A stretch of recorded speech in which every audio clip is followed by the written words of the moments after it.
right, good morning, ladies and gentlemen and non-binaries, intergalactic, interplanetary time travelers, as you see fit to call yourselves. I salute you. This is Oliver, and I'm in a bunker I call Studio 72, the People's Republic of Portland, Oregon, lovely neighborhood of Arleta, southeast. And I just wanted to kind of touch up on a few general election things here of 2022, both on the local, city, state, and national stage. Because I've been hearing some different things and don't want to be too long-winded, but unfortunately sometimes these things can drag out. My intention is to keep them short. First thing I want to start out by saying is a salute and happy weekend happy Veterans Day to the entire weekend. I consider it a Veterans weekend. Every day should be Veterans Day. Am I wrong? Why don't we have a month for the veterans? Yes, I think it is possible to both be a peacemaker, be an advocate for peace, be a non-interventionist, that I am, and that I hope you are, and also respect our veterans. Also take care of our veterans. If we're going to spend trillions of dollars to get them there to blow up people, we can certainly spend a few $1 million to house them and get them the medical care, get them the things that they need after they return, which obviously is not happening. So all these chicken hawks and war hawks in Congress sending all these young poor kids in large part over to go do their dirty work, they bitch and whine and complain about spending the money on human services. This has got to stop. It makes you guys look like cold, heartless bastards, to be quite frank. You don't want to look like cold-hearted bastards to the voters. They don't vote for you anymore. So on the positive, I've been reading a lot of doom and despair. Obviously, nobody in America, none of the active voters in America have forgotten the tsunami of unverifiable COVID ballots. Like a viral infection into our general election in 2020, nobody's going to forget what's put them in the hospital and killed their friends and family. That election. And that's clear. It should be clear to you, but it's not. You've got papers like the Portland Mercury rag calling GOP domestic terrorists when their own staffer, Alex, stood with the attempted bombing of the federal courthouse, Mark Hatfield building, where their own staffer continued to write for years, propping up and carrying water for violent anarcho-communists. What we need to consider here in Portland is some sort of violent anarchist task force. And it looks like they might have been doing some of that data. I'm sure they were, but some of it's been released. Ron Wyden has come out and said, oh boy, it's a violation of civil liberties. Oh boy, Ron Wyden's now really concerned about violent anarchists who tried to blow up federal courthouses and tried to burn police officers alive for months and months and months in 2020. Wyden doesn't have any concern for those folks. Doesn't have any concern for those folks' behavior, criminal behavior, but he's very, very concerned about all of these alleged peaceful protesters at the Capitol, and he doesn't give a flying fuck about their civil liberties being stomped on, about 18 months of people being held in gulags with rats and raw sewage coming up into their cells in D.C. on allegations they were exercising their free speech. This is Ron Wyden. This is the Ron Wyden that secured another re-election by Oregonians not thinking clearly. It's hard to get rid of these guys once they get in, so it's one of those it's one of those unfortunate things. I forgot to, everybody's got these sponsors and they're selling shit, and they're probably making nickels and dimes off of some gross food, rehydrated meals ready to eat that even soldiers won't eat. Anyway, Kavita, not making a dime off of this, but this is one of the best. I prefer the apple cider vinegar. They make a ton of different flavors. This is turmeric and ginger. Turmeric, anti-cancer, anti-inflammation, all kinds of wonderful things with turmeric. I like shots of apple cider, but they actually put this in this brand, this one blend here. So, Kavita, if you can find it, find it. Probiotics, that's all about the digestive and the gut, the ecosystem that keeps us alive or takes us out. So anyway, now on the positive, staying positive with the city, what we did here in a coalition of Democrats, Democrats, a lot of Democrats, mostly Democrats in Multnomah County, although there's a whole bunch of Democrats that have been red-pilled. So that is very encouraging. The coalition with them, independents, Greens, Libertarians here in the Portland Metro, Multnomah County, we ousted a anarcho-communist that stood in 2020 on the steps right next to the Portland Mercury. And by the way, Alex with the Portland Mercury also did photo shoots trying to claim that they stopped crime with orange barrels at my park. Yeah, Alex wrote a big story about how all the crime in Portland had stopped. It was gone, according to Alex, because the orange barrels that Commissioner Hardesty brought out, the orange barrels stopped crime in its tracks. Alex, you're such a good journalist there. The Portland Mercury, you're such a good paper. Good boy, good boy, good boy, attaboy. Yeah, those people. So down at the federal courthouse, Mark Hatfield Courthouse building, there was Commissioner Hardesty saying, "Yay, I applaud you. This is the new civil rights revolution we were looking for. I condone you. You are great. Go at it." For months and months and months, there was multiple attempts to blow up the federal courthouse with explosives, and they harmed hundreds of officers, federal agents. That's not peaceful. That's not peaceful, and it's not cool. When a commissioner does that, we come for you. When a senator is silent for that, we come for you. Whoever's standing with that kind of sociopathic, homicidal, arsonist, and rioting, and calling that peaceful, we're going to come for you peacefully. We're going to come for you peacefully. Not like you did it, not like your people, but through the ballot. It's ballot before violence. It's ballot for reform and change. And we did this in Portland. This is a day to celebrate. This is a week to celebrate. This is a weekend of celebrations, not doom and gloom and despair. Yes, we had not only a red tsunami, red wave, whatever you want to call it. Looks like we're all differing and kind of bickering about the terminologies and semantics of what a red wave really is and what a red tsunami is, but we had a red quake. Pa! Pa! Huge tectonic shift right here in Oregon. West Coast, not as much.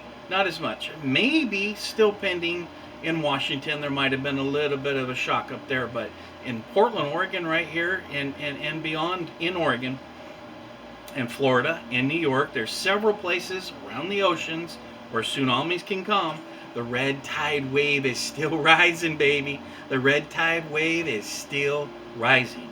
And in Portland, large part because of that type of coalition of red-pilled, red wave, red shock ripple effect, we were able to oust a violent anarcho-communist on city council that was reaping demise. We also did something very, very significant, like a tsunami, like a tidal wave, like a hurricane, like a tropical storm, blasting in the front doors of City Hall here in Portland. We demolished the city charter. We demolished peacefully, a peaceful revolution. Yes, there is a real peaceful revolution, not what you fucks were doing in 2020 in the summer for months and months and months.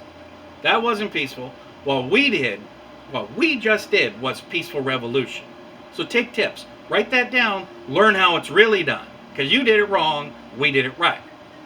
And that's the power of voting. Ballots before bullets. Ballots before violence.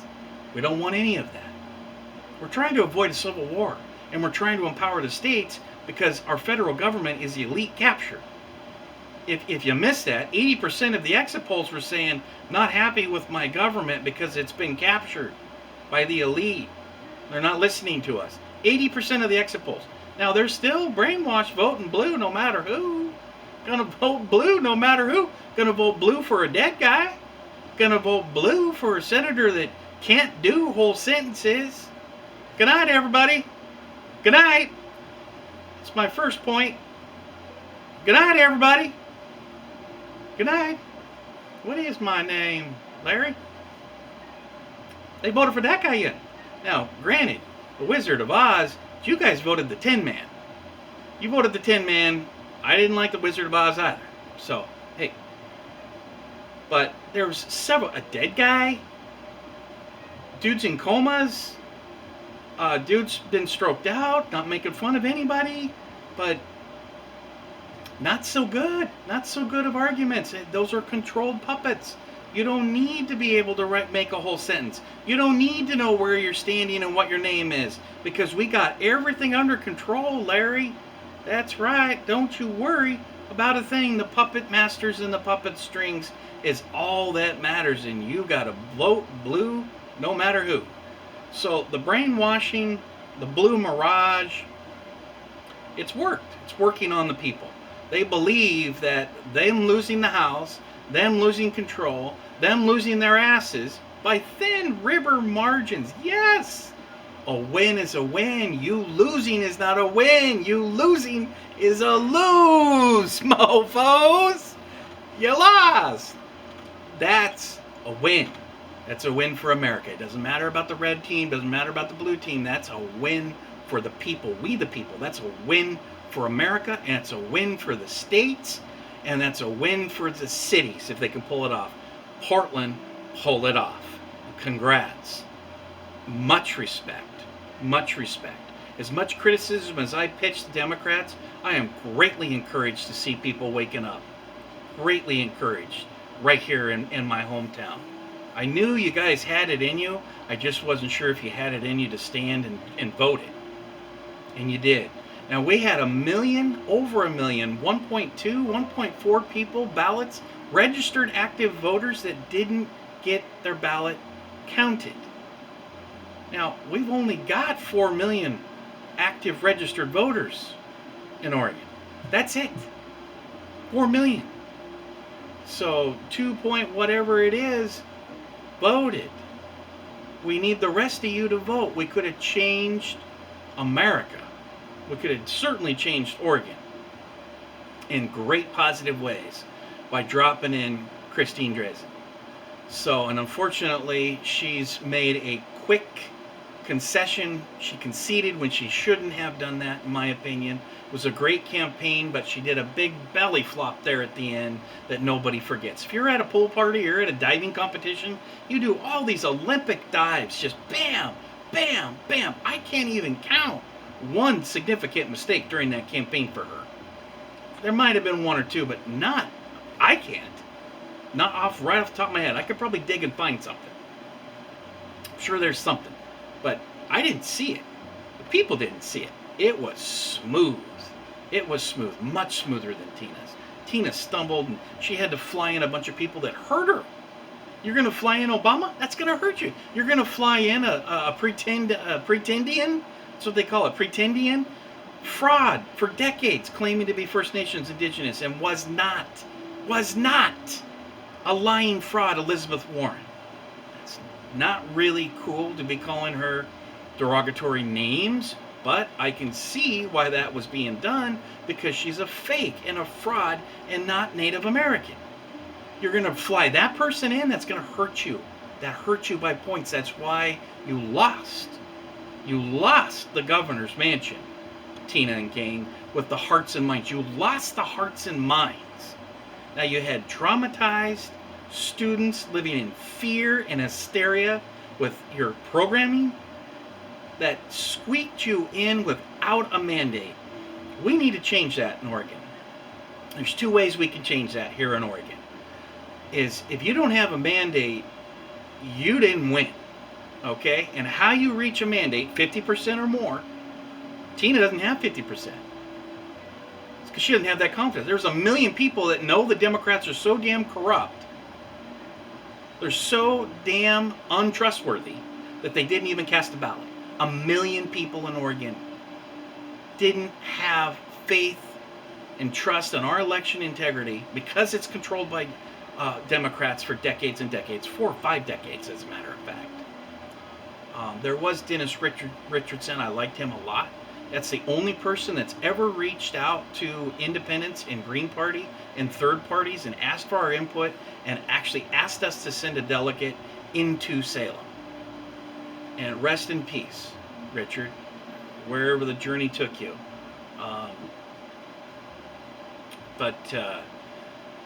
So he was a good man. I got sidetracked thinking about him and some of the connections that they done. It can be done. He really did prove that bipartisan can be done. Tina can't do it, and I thought Christine Drazan might be able to do it, but you know, the proof is in the pudding. You know, so you don't concede. She conceded too soon because not all the ballots are done. Tina actually came out with 600,000 ballots still yet to be counted, held a rally down on Tom McCall waterfront, which was a Republican, of why we named it after Tom McCall. That was the last Republican governor we had. So she went down there to declare victory and with 600,000 ballots still yet to be counted. That's fraud. That's viewed, the optics, it's beyond optics. That is an act of fraud and manipulation. You don't have a mandate. You're not even over 50%. Anything that's that close of a race, you know damn well people want that to play out in its full cycle of counting. All the ballots need to be counted before you concede to that Drazan campaign. Big time. Because why? Because it is a psychological dynamic. We need to let the people of Oregon know that you care and that you're not giving up and you're not kicking them to the curb, throwing them under the campaign bus, which is what it appears. I'm reading that on Twitter. That's what your voters feel like. That's exactly why Trump did what he did and was smart to do it. Don't concede. You don't tell the cheaters, or you don't tell the scammers, or you don't let the people feel like the optics and perception of your voters that you don't care about them and you've made a backroom deal and that you've brokered something and it's all done and you're with the elitists. You're with the establishment. That's why people respect Trump to this day. That's why people respect Ammon Bundy, who got 100,000 votes for governor in Idaho, placed equal with the amount of Democrat votes for governor in Idaho at 20%. Ammon Bundy. Ammon Bundy, in video in 2016, said in video that in prayer, in deep meditation and prayer, God told Ammon to come to Oregon and stage an occupation for the Hammond family, the Hammond. I think it's called I think they were called Hammond. Old farmers, cattler, old Oregonians, deserve proper respect, the family lineage. But they didn't ask for Ammon Bundy to come bring the posse of federal agents and FBI informants and a bunch of other dipshits and ding-dongs that all know how to ride in on top of a horse and hustle cattle as well. They didn't ask for that. Oregonians didn't ask for that. I don't believe God wanted another state actor to come in and occupy another state. I'm sorry. I respect people's religion. I believe in a higher power. I believe in the spirit world. But I don't believe God told Ammon to come and occupy the wildlife refuge. I believe that was FBI informants and FBI agents that controlled that thinking process for good old Ammon. But the reason I bring up Ammon is that the people here of Eastern Oregon voted once again yes on secession from the state. This is why we're in big danger in Oregon. This is why Tina is in big danger. God, I got that sun's going to start beaming. I noticed on my last video, it was like I had this laser beam of light on my face. It was like coming in my eye, but I love the sunshine. These tall windows are great, but oh my God. And it's starting to come in right now. So I got to speed it up and wrap it up here. But the Ammon Bundy, the Oregon counties vote yes on secession from state. Okay, so I was saying Tina can't help us. In fact, Tina is going to create a standoff. Tina is, by her actions and policies, her bias and her little smirking chimp smile, which she doesn't listen to anyone. She's a total narcissist, and the last thing we need is another narcissist governor ruling us like a tyrant, which is exactly what Kate Brown and Dan did. Dan was held hostage in chains in the basement, but it was Kate plus Dan, and her tweets is Kate plus Dan, even though she was the first lesbian to be elected as governor, is what she said. Bisexual, which means you're lesbian plus Dan, and Dan's cool with that, but that's how she ran that. So, but now I guess apparently that wasn't really true or didn't matter, and now we're going to make a big deal about another gay governor, which is your sexual orientation doesn't mean shit to us. It's a big fucking narcissist deal to you. And that's what a part of the divide is here. Not only in Oregon, but clearly in Oregon, but across the country. It's not healthy. It's not good. But anyway, Oregon counties vote yes on secession. This is the second time. This one is from, this was Thursday, Bob Brigham, Raw Story. Not the best publication, but they've got their little picture there, what Greater Idaho is. They got all the counties. It's almost 3/4 of the state. We got Western Valley to the coast. They haven't voted yet. Maybe that'll happen 2 years from now, huh, Tina? With your great management skills, that probably end up having the whole state vote to leave you in the Portland-Multnomah County area behind. Fuck. You people are just absolute idiots. We're on the brink of civil war, and you're marching around and yay, our flags. Idiots.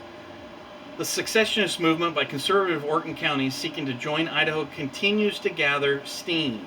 Residents in Morrow County and Wheeler County have voted in favor of a measure related to moving the state line between Oregon and Idaho, joining 9 previous eastern Oregon counties to vote in support of Greater Idaho. Everyone's mocking their term. They've called their new nation Greater Idaho. Ha ha ha ha ha. Stop the laughing and listen to what's going on. This is civil war. This is a civil war that's playing out. You continue to be tone deaf. You continue not to get these people at the table here in Oregon. We're headed into a violent confrontation. It's that simple.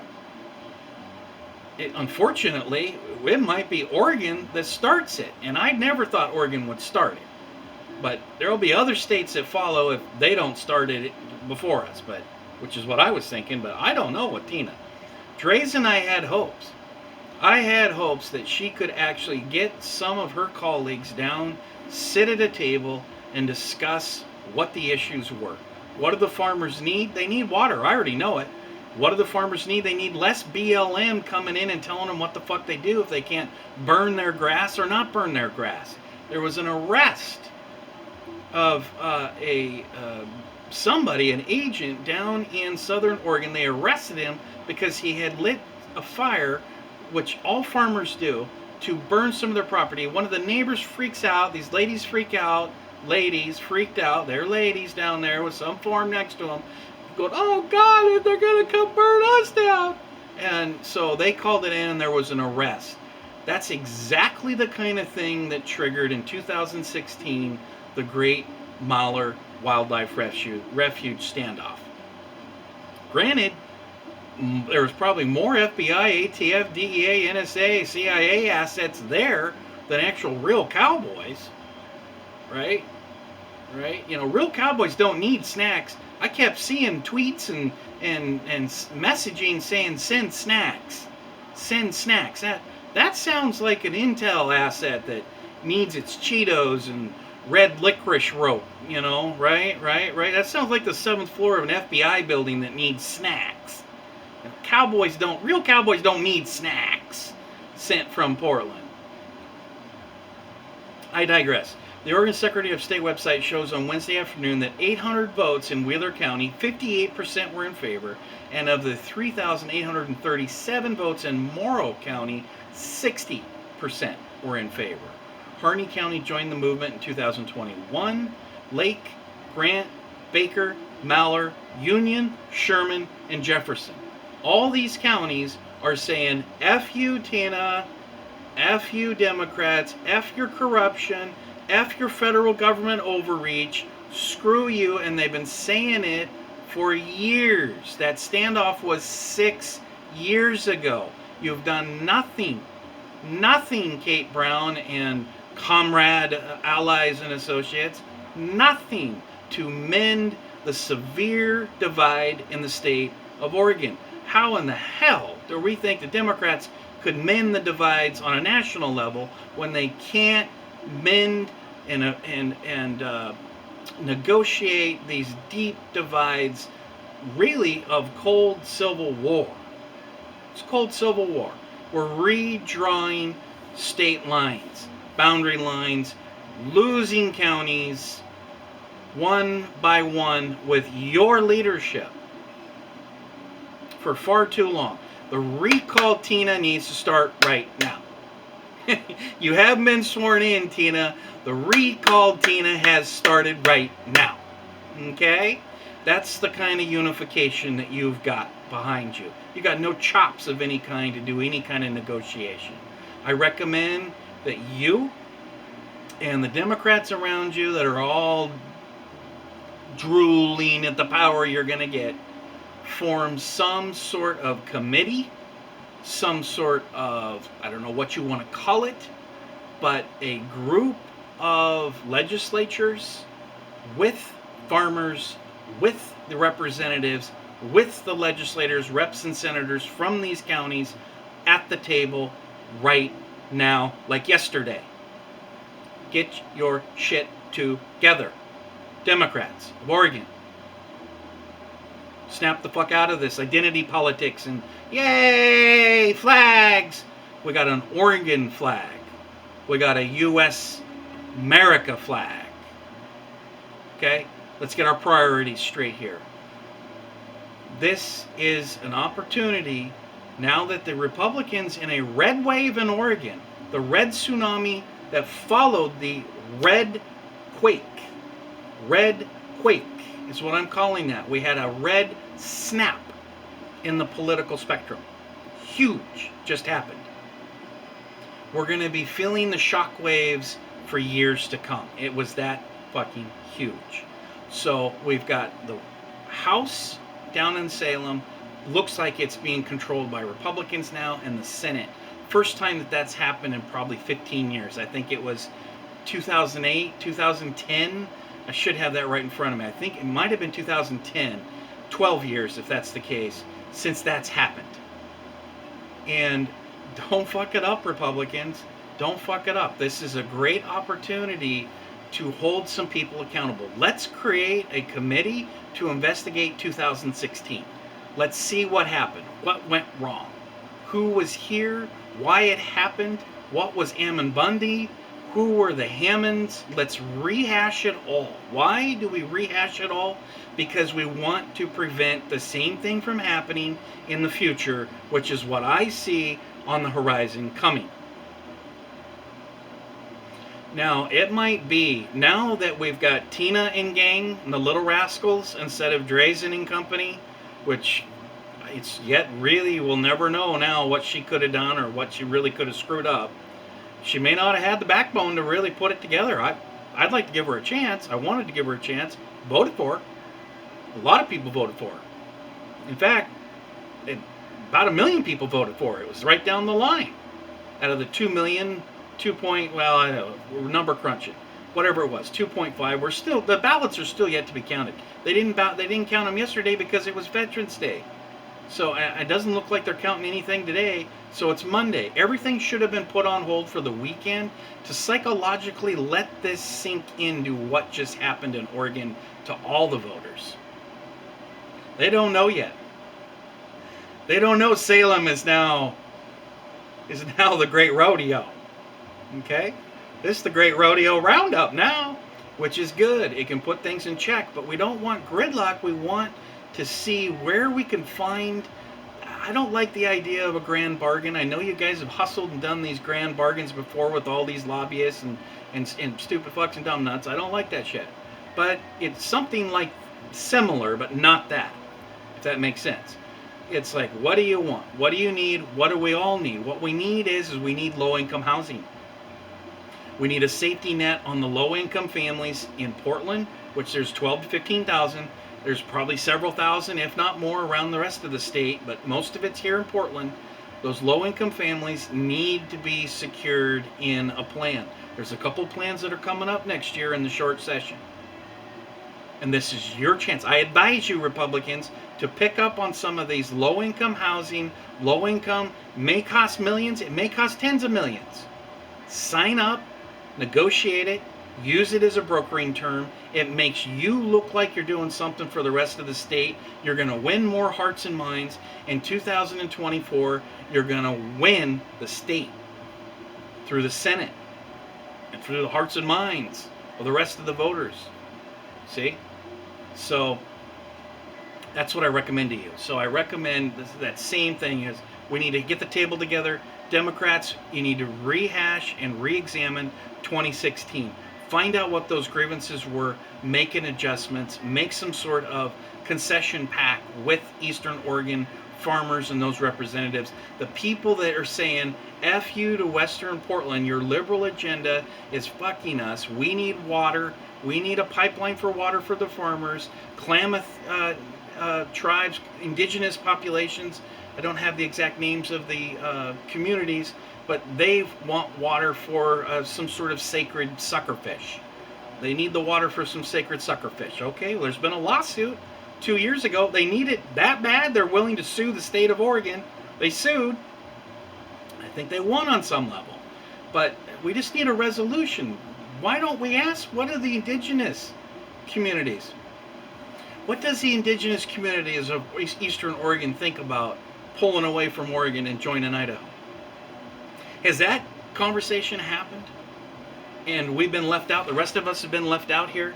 Has that conversation happened? I don't know. It may have. I don't know. I'd like to know.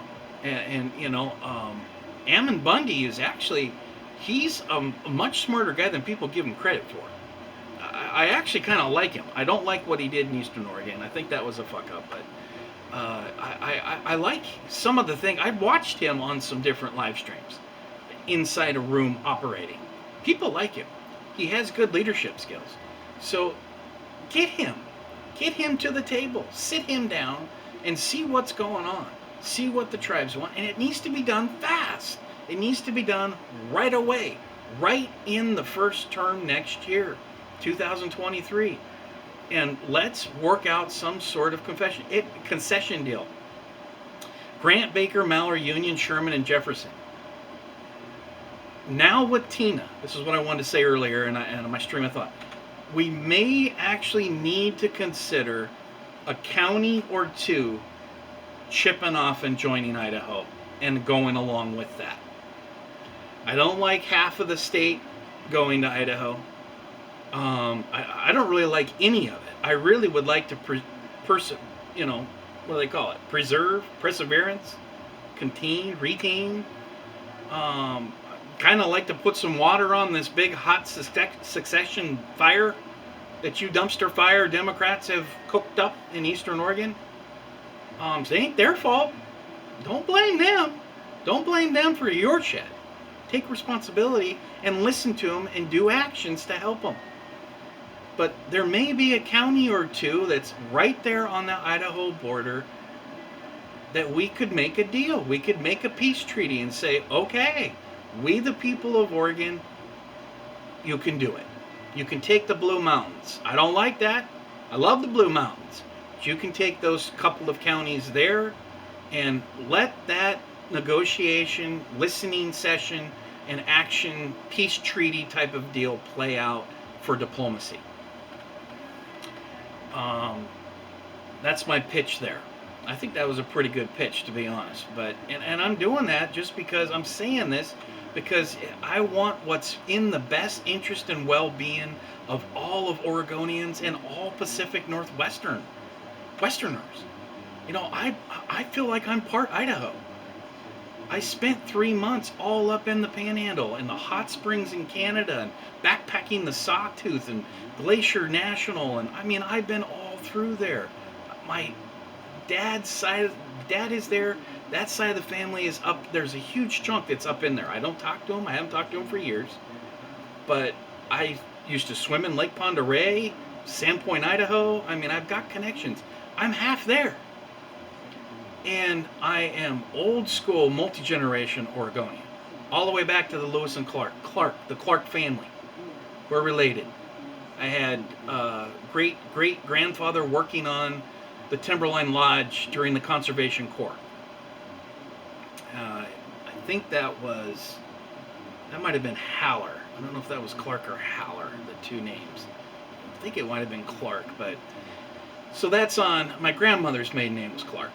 So we're old school. So I'm half and half. I want what's best for the entire region. We need farmers, and we've got farming land. We need water for the farming land, and we need to produce food. We need to do it ourselves. We need to be self-sufficient. That includes Washington, Idaho, and Oregon working together, maybe even some in Northern California. I don't know. California is the unknown unknowns. But we need to be able to empower farmers for food. That also includes livestock, not just, you know, the vegetables, but we definitely need to be growing vegetables as well. We need to have the self-sufficiency in production. We do that through sustainable farming. This big agriculture is failing us completely, and it's intentional. So you got Bill Gates and all these other, they're buying up farmland, they're doing all this shady shit. It's not just them. Chinese government's been buying up huge chunks of farmland too. Did you know that? Why is that happening? Shouldn't be happening. That's another bipartisan issue that could be addressed in Congress if we don't get through all this bickering and bullshit. So, Drazen issued the statement conceding Oregon governor's race to Kotek. I missed this last night. Of course, I crashed out pretty early. I've been getting wintertime. I get up at like 4 or 5, so I do like maybe a 4 or 5 hour sleep. I'm usually down at midnight, and I'm up at 4 or 5. It's just a weird wintertime thing that I do, and then sometimes I'll take a nap. So, but I missed this. Kotek has been projected winner in the race since Wednesday morning, when the Oregonian and the OPD called it for her in favor. Sit down. They all came out without the ballots being voted. The whole corruption came out and said, in fact, Lisa Balick on Channel 6 said that Governor Drazen had conceded when she had not conceded. She had not. That was misinformation. You guys need to do a correction. Lisa Balick, you're a total failure as a journalist. You lied. You lied right through your teeth. There had not been a concession then. There was 600,000 ballots still yet to be counted when Tina declared herself winner down at the Republican Tom McCall waterfront. Tom McCall, Republican governor that gave us public beach access and gave us the great waterfront, the greatest green space in all of Portland, besides Forest Park. He had something to do with that too. So, that is fraud. It's a manipulation, and you got the media here, the local media that chimed right along and played along with it. Shame on you. Shame on you. We're no longer in an era where you can do that. That's what creates revolution. That's what creates civil war in 2022. Okay? So heads up. Don't do that ever again. That's not how we do it. You wait until the last vote is counted. Now, the Democrats are the dipshits that proposed mailing in the ballot on the day of election when it's lost in the mail for days and days and days. You guys did that. Now you're going to have to wait. Either get rid of that, which it never should have been made law. Stupid. If people are going to elect on the day, vote on the day of the election, they have to take it down to the election office. Direct. For it to be counted. It also speeds up the counting. It also makes things look more efficient. like democracy should be. More efficient, not less efficient, taking weeks and weeks and weeks for shady boxes and shady county to play out, where everyone thinks, yeah, corruption's in play again. All the lights went out for 8 hours and bing! Oh boy, look at that jump, went straight on up like a cliff, Larry. Wow, that blue line went straight up 100,000 votes right there when the lights went out. Woo-wee! Look at that, Wilgus. You think people are fucking stupid? We know what the fuck's going on. When you're pulling shit like that, it doesn't help us. It doesn't help any of us. It doesn't help make ballots peaceful before the non-peaceful bullets. Ballots before bullets. Malcolm X. He fucking had it right. That guy was like a visionary, wasn't he? It's sure the hell true today. States, counties succeeding. Everyone's ammoed up, armored up, and then you want to come and you're going to try to say we're going to take your guns. That's exactly the kind of thing that creates division. You got 50-50. 50 say, no, we don't want you doing unconstitutional gun grabs. The other 50 is like, well, gee, if it'll keep the teenagers from killing themselves and killing each other, yeah, take away the guns.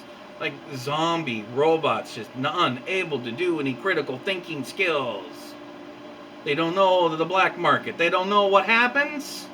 You don't know what the black market is? You don't know how this works? Fucking liberal. Is that too much money? Is that wealthy liberal? Or is that just liberal? All liberals? What is it? What happened? What happened?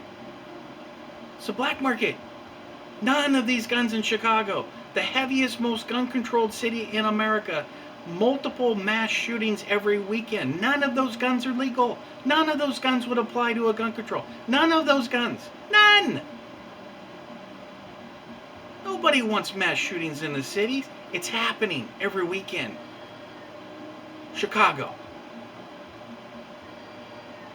We've got we're under attack, man. We got millions of people unvetted. We don't know what fucking organized crime syndicate they're with. And there's a whole lot of them coming right on up through the border.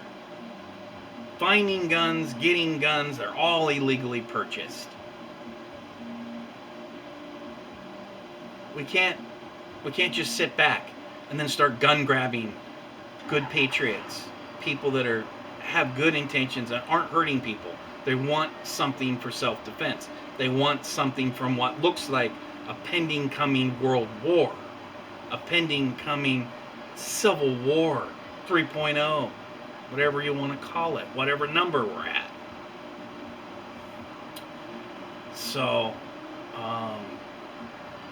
that's where that's at. So I did the positive on it. We did a charter reform. Okay, let me touch here briefly on the voting methods, the instant runoff voting, IRV, instant runoff voting. This shit's very confusing. I'm not talking down to anybody, all you geniuses with voting methods. Hey, props, all right? I'm not talking down to you. I'm breaking it down, and I'm slowing it down because it has to be repeated slowly for it to sink in. It's a new voting method where the brain, it's like speaking Japanese to a Spanish speaker or whatever, any English speaker. It doesn't matter. I'm just saying two different languages with this. It's a totally different way of thinking about things. And I know when I've been talking with people for years about this, years, long before this city commission came in and recommended it, props to you for recommending it, but we've been talking and pushing this behind the scenes and open in front of the cameras for years here in Portland, in Oregon. Huge star voting with Frohmeyer down in Eugene. And there's Blair Bobier with Benton County. I know him with Pacific Party. And then there's another a doctor guy that he ran for governor. I think it was Zundel, Alan Zundel. Zundel. But they like star voting. That's score then automatic runoff. Score. So it's like the 5 stars you do for motels, for movies. 5 stars. 1 star it sucked donkey balls, and 5 stars it was the greatest thing of all time. So you do score 1 through 5, 5 stars, then an automatic runoff. Automatic runoff means no more of this primary bullshit. We don't need primaries.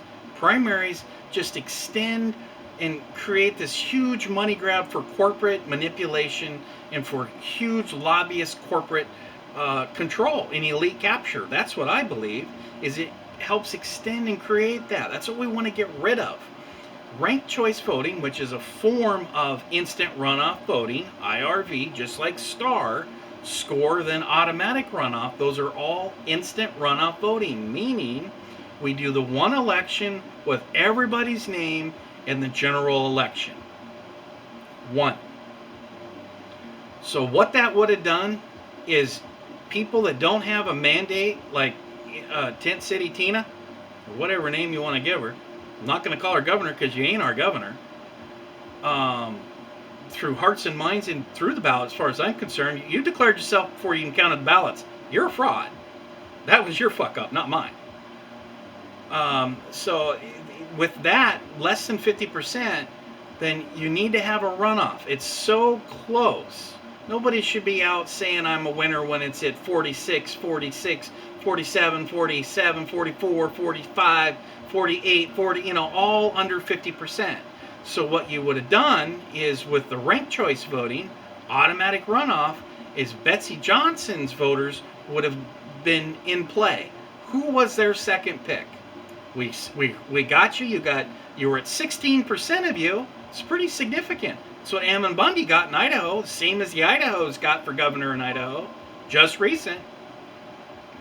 That's pretty significant, but they chipped away at it. I saw all the horrible ads that Tina was running with big bearded men in red flannels and lumberjacks saying, "Boy, a vote for Betsy is a vote for MAGA terrorists." That's what they were running. That's the videos that she did on YouTube.